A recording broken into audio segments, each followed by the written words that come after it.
Oi, pessoal, retomamos nossa aulinha. Então, como eu falei, agora a gente vai tratar das bactérias que causam infecções nos sistemas e a gente vai iniciar pelas da pele, né? Então, a gente vai trabalhar agora com os cocos gram-positivos. A gente vai ver dois gêneros de cocos gram-positivos que estão relacionados, então, a essas doenças de pele, ok? Então, vamos seguir aqui nosso roteiro. Agora eu já sei que a caneta funciona, né? E o escrito também. Então, vamos lá.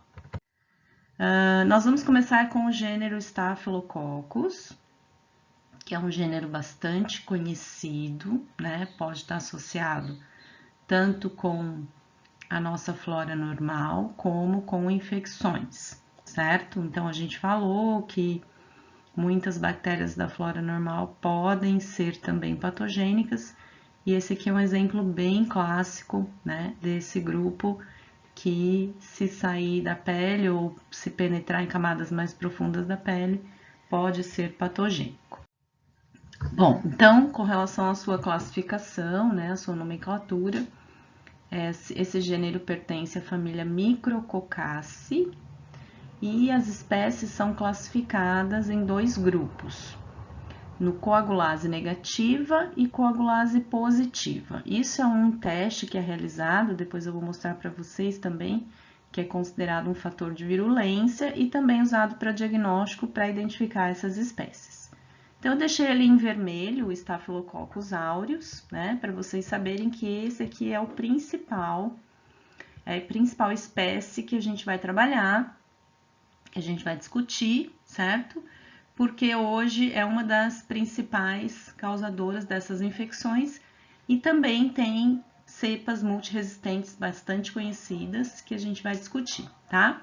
Mas não podemos esquecer que essa espécie aqui, ó, o Epidermides, hoje em dia também tem acometido algumas infecções, principalmente em ambientes hospitalares e em pacientes com sistema imune debilitado, idosos, pacientes com doenças crônicas, né, doenças autoimunes, ou aquelas que deprimem o sistema imunológico, como por exemplo a AIDS, ok?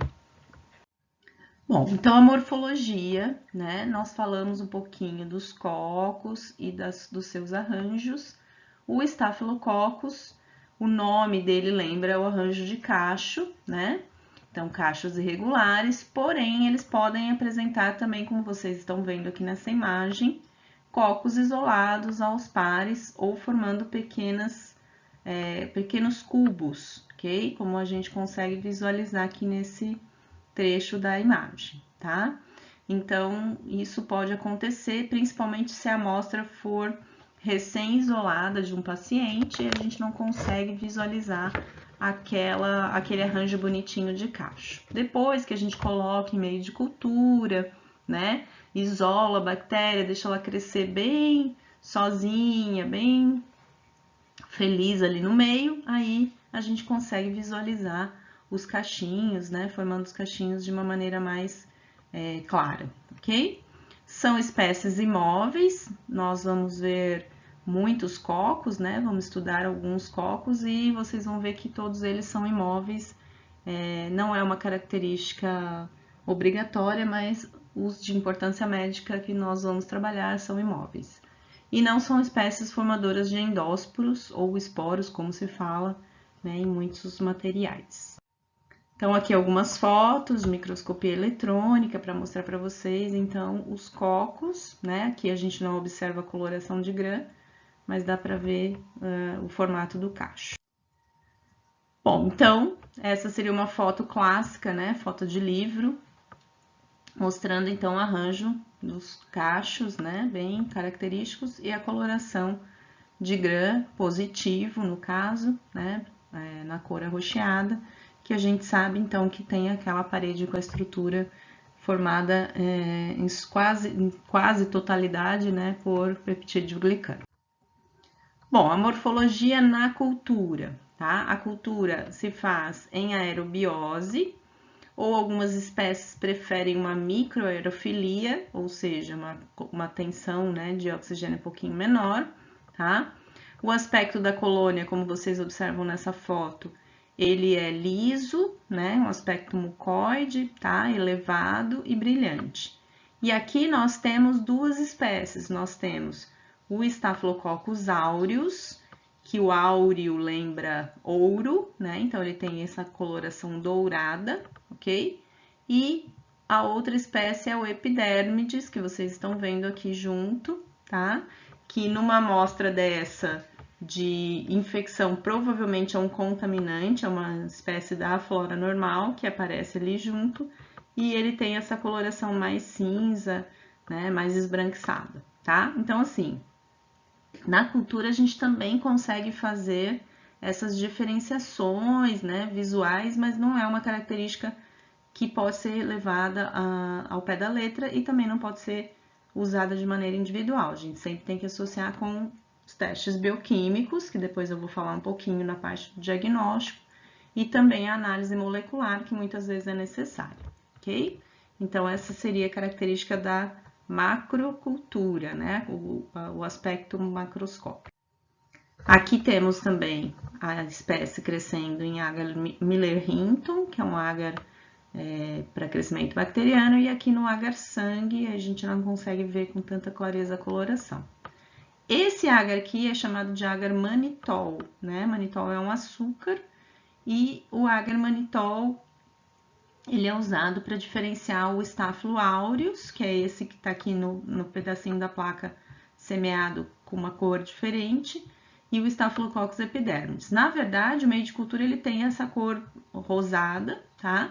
Mas o Staphylococcus aureus fermenta esse açúcar, esse manitol, e ele acaba então modificando o pH do meio, né? Produzindo ácido, ok? Então por isso a gente converte a cor do meio para amarelo. Então, onde cresceu o Staphylococcus aureus, eu enxergo amarelo.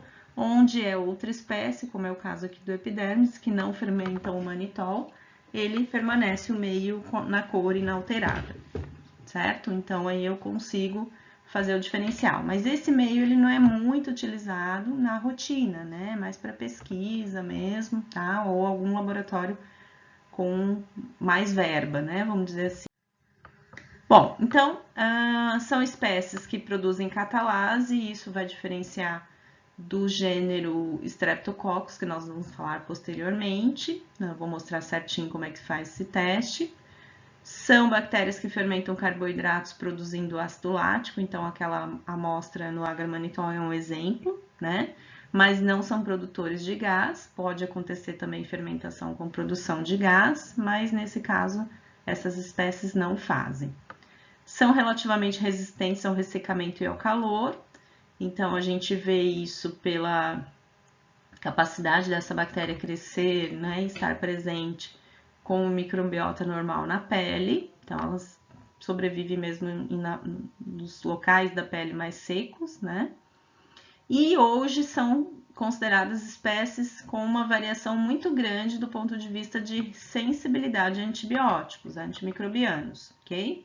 Então, muitas espécies elas produzem uma enzima chamada beta-lactamase, que degrada o anel beta-lactâmico das penicilinas. Então, são espécies que apresentam resistência à penicilina. Uma dessas espécies, bastante conhecida, é essa siglazinha que vocês estão vendo aqui abaixo, MRSA, que significa Methicillin Resistant Staphylococcus aureus, ou mais comumente utilizado, Multiple Resistant Staphylococcus aureus, ok?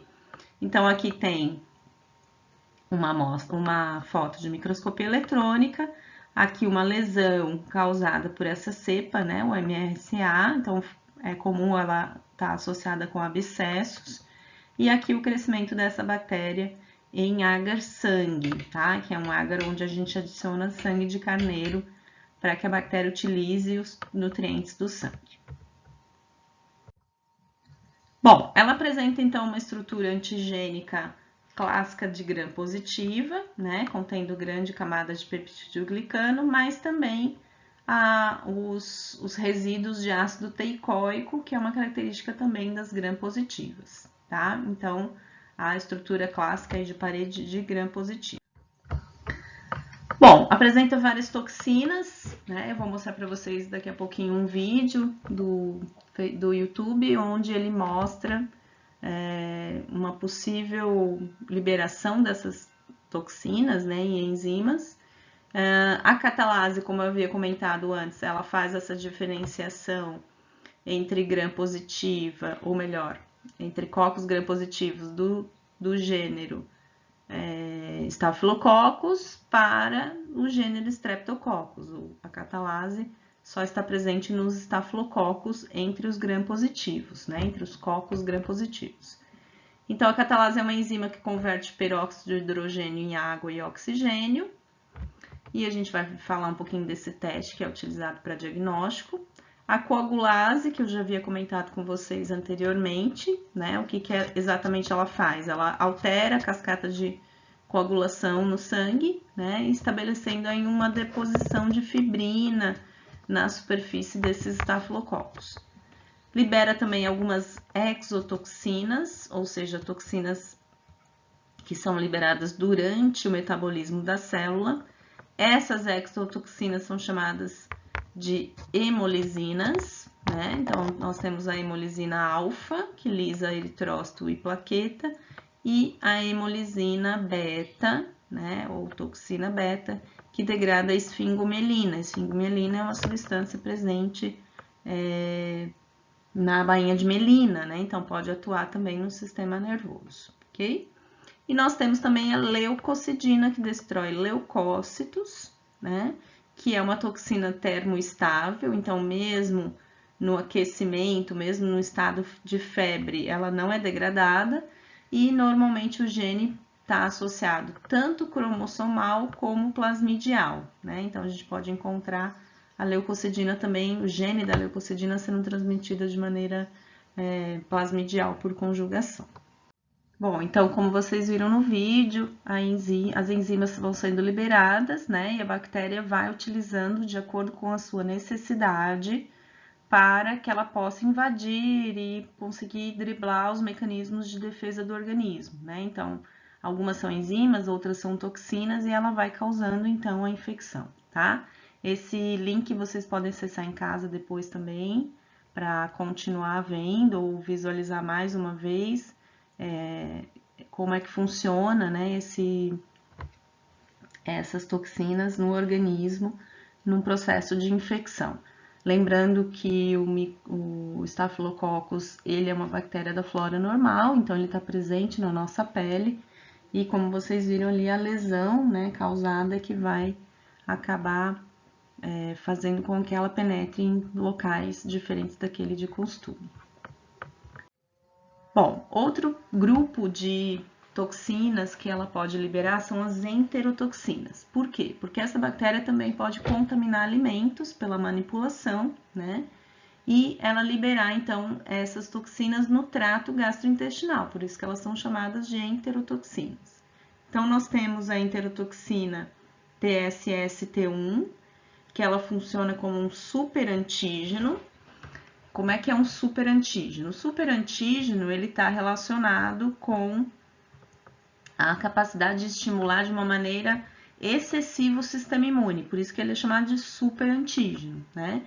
Então, ele gera ligações simultâneas das moléculas de ômega C presentes nas apresentadoras de antígeno com os linfócitos T e ele acaba fazendo com que essas células liberem de uma maneira muito grande citocinas, prostaglandinas, o que vai levar a esses quadros que vocês estão vendo aqui, né? Uma febre alta, quadros de vômito, diarreia, disfunções hepáticas, renais, podendo vir até a choque, ok? Então, um choque que a gente chama de endotóxico, tá? Então, enterotóxico, desculpem. Então, o que vai acontecer?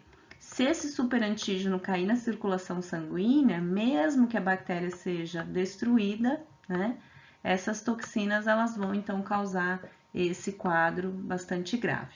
Mas, felizmente, esse quadro ele é raro, né, e ele só vai acontecer quando o paciente realmente não tiver condições de eliminar essa bactéria por vias naturais, né, pelo sistema imune ou através de antimicrobianos.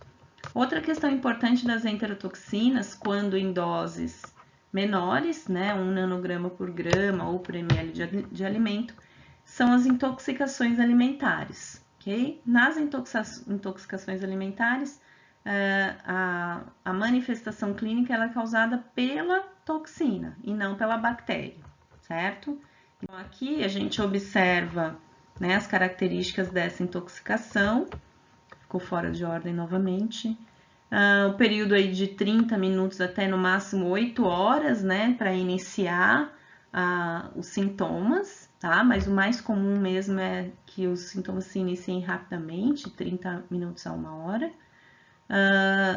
Está relacionado então com as manifestações gastrointestinais e podendo levar a um quadro de hipotensão também, né, queda da pressão arterial. Pode ter um período de duração de até 48 horas, onde 20 nanogramas para um adulto seria necessário, né, para que esse quadro aconteça.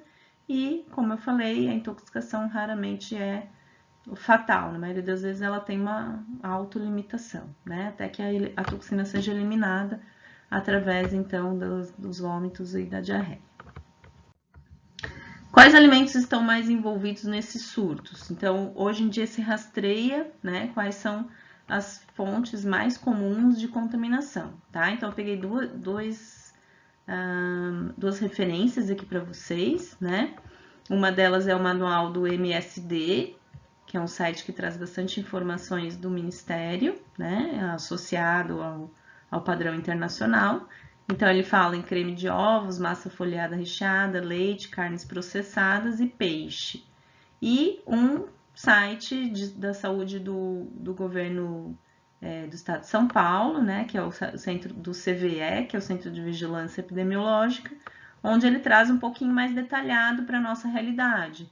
Né? Então, fala ali carnes e derivados, aves e ovos, saladas, né, com ovos, com atum, frango, batata, macarrão, patês, molhos, produtos de panificação como tortas, de cremes, bombas de chocolate, né? Sanduíches com recheios, com maionese, produtos lácteos e derivados, tá? Então, são alimentos que normalmente são encontrados essa contaminação, mas vejam que na maioria deles são alimentos que têm uma manipulação humana, tá? Então, a contaminação acontece justamente por esse processo de manipulação. Bom, então a patogenia, ela é bastante ampla, né? Vocês viram ali que vai desde uma simples intoxicação até um quadro, né, que pode levar à circulação da bactéria no sangue, formando abscessos, tá?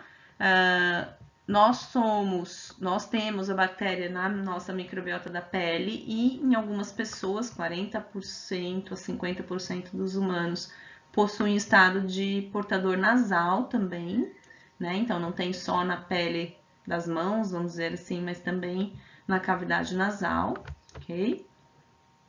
Então, essas pessoas muitas vezes são retiradas, né, de um tipo de trabalho que usa manipulação de alimentos. E uma das patogenias mais comumente utilizadas para estudo, né, é o furúnculo, tá? O furúnculo é considerado um modelo de infecção estafilocócica. Então, toda vez que a gente estuda o áureus, né, a gente usa o padrão de formação do furúnculo, que nada mais é que um abscesso na camada mais superficial da pele, né, no folículo piloso, tá? Então, o áureus, ele vai penetrar pelo folículo piloso, não é necessário, nesse caso, uma lesão, tá, gente? Porque o folículo, ele é aberto, né? Então, na retirada do pelo, ou até mesmo num outro processo natural, né, de queda desse pelo, a bactéria pode penetrar, tá? Então, ela vai causar necrose tecidual, né? Produção de fibrina. Nesse local vai formar, então, uma parede engrossada, vai atrair as células inflamatórias, né? Então, a inflamação vai começar a iniciar. E no centro da lesão, onde vai ficar mais difícil ter oxigenação, o tecido vai se liquefazer, ou seja, vai haver a formação do pus, tá? Então, nesse momento, a gente tem a formação do furúnculo. Se esse furúnculo for drenado, né, de maneira natural ou através de serviços hospitalares, aí forma um tecido de granulação e cicatriza, tá? Então, aqui tem um foto, né, do furúnculo. Aqui é o início dele, então a gente consegue bem observar a região onde está inflamada, né? E o local onde a bactéria começou a fazer a sua introdução e onde vai formar a coleção purulenta. E aqui já com o tecido liquefeito internamente, né? Então, aqui prestes a romper, tá? E nessa imagem a gente consegue ver a parte interna, né? Então, a bactéria, as células brancas, né? Formando esse aspecto do pus, e se a pele se rompe, esse material ele é liberado. Percebam que existe bactéria junto, né? E essas bactérias muitas vezes estão viáveis, então não é aconselhável fazer um corte aqui, né, ou uma punção em casa, porque isso pode contaminar o tecido ao redor e causar mais problemas ainda, né? Causar uma furunculose, que é um espalhamento aí dessa infecção pelo resto da pele. Bom, outras doenças associadas ao Staphylococcus aureus é o tersol, o ordéulo, né? Que são aquelas inflamações que normalmente acontecem na pálpebra, tanto inferior como superior, como vocês estão vendo aqui. É comum, então, a entrada da bactéria ali, né, pelo folículo do cílio, tá? O impetigo, que é uma doença comumente pediátrica, onde a gente enxerga aqui, né, a formação de pequenas feridinhas na pele, são secas, essas daqui elas não estão associadas com formação de pus, mas fazem crostas. A dermatite, que ela é basicamente inflamatória, mas não há secreção. E um quadro mais sistêmico, que seria a artrite recorrente, ou melhor, decorrente, né, da infecção pelo S. aureus. Então, a gente observa aqui no joelho, né, na articulação desse joelho, o inchaço, o edema característico da infecção, né? Então, o material purulento coletado aqui identificou a presença do Staphylococcus aureus. E uma outra doença também bastante comum, né, principalmente em recém-nascidos, é a síndrome da pele escaldada. Em recém-nascidos, é muito comum a gente observar algumas infecções mais sistêmicas, porque o sistema imune ainda não está bem adequado, né? E nesse caso, o estáfilo, então, ele coloniza a pele, mas como o bebê ainda não tem uma capacidade de equilíbrio dessa flora normal, ela pode se alastrar e causar essa infecção. Parece que a criança teve uma queimadura, né? A pele vai saindo, tá? E pode mostrar um tecido mais profundo, como vocês estão vendo aqui nessa outra imagem, tá? Tem um vídeo aqui do YouTube que vocês podem acessar, esse aqui não é tão importante mostrar na aula, mas que mostra, então, algumas imagens de uma criança que teve, né, essa infecção, teve que ficar hospitalizada, e mostra ali a melhora dela através de um tratamento que foi realizado, tá? Então, só para ilustrar também essa doença. E no quadro mais grave, então, seria a síndrome do choque tóxico, né, que eu comentei com vocês que é feito pelo TSST1. Então, é um quadro bastante hemorrágico, vocês estão vendo aqui a lateral do corpo de uma pessoa, né, que veio a óbito por essa doença. Então, o braço e a lateral aqui do dorso, né, com bastante hematoma, hemorragia. E aqui nessa figura, né, que é de um artigo, mostra, então, o cronograma que acontece das manifestações clínicas, né? Então, o paciente normalmente busca o atendimento no segundo dia do quadro, né?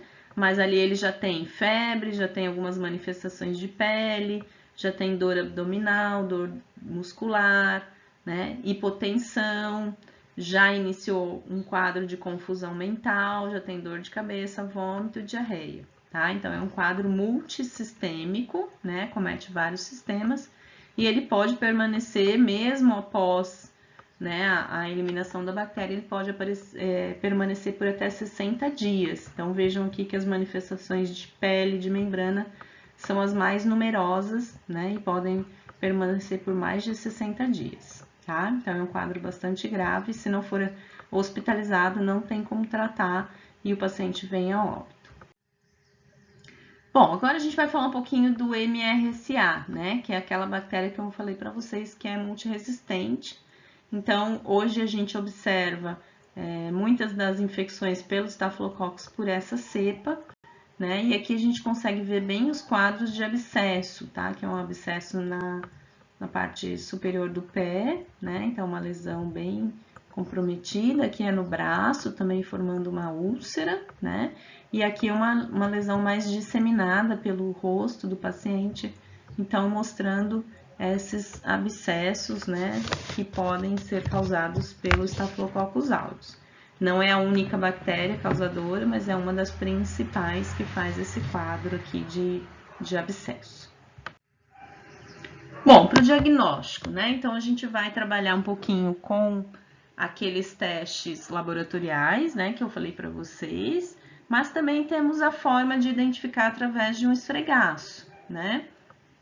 Onde a gente vai ver que é um coco gram-positivo, vai fazer a semeadura em agar-sangue a 37 graus, certo? E vai fazer os testes bioquímicos, tá? Um dos testes bioquímicos comumente utilizado é o teste da catalase, como eu já falei para vocês, diferencia o Staphylococcus do Streptococcus, então todas as espécies de Staphylococcus é catalase positiva. E no teste positivo há a formação de bolhas, né, no contato com o peróxido de hidrogênio, que é o que eu vou mostrar para vocês. Então, aqui um exemplo da hemólise em agar-sangue. Então, a gente observa ao redor da colônia da bactéria um halo amarelado, tá? De hemólise total. Então, a hemoglobina é degradada em bilirrubina, né? Ficando, então, um halo amarelado. E aqui o teste da catalase. Então, a gente pega um pouquinho da cultura bacteriana. Se ela formar bolhas, é catalase positivo. Se não formar bolhas, é catalase negativo, tá? Então, lembrando que a diferenciação do gênero, então essa seria uma espécie de Staphylococcus, a gente só não sabe dizer qual, né? Porque teria que fazer outros testes. E aqui é uma espécie do gênero Streptococcus, que é catalase negativa. Então, a gente finaliza essa aula sobre o Staphylococcus, né? Mas a gente vai continuar falando dos cocos gram-positivos com a espécie Streptococcus na sequência, né? Valeu, pessoal, por essa parte. Nos vemos em breve.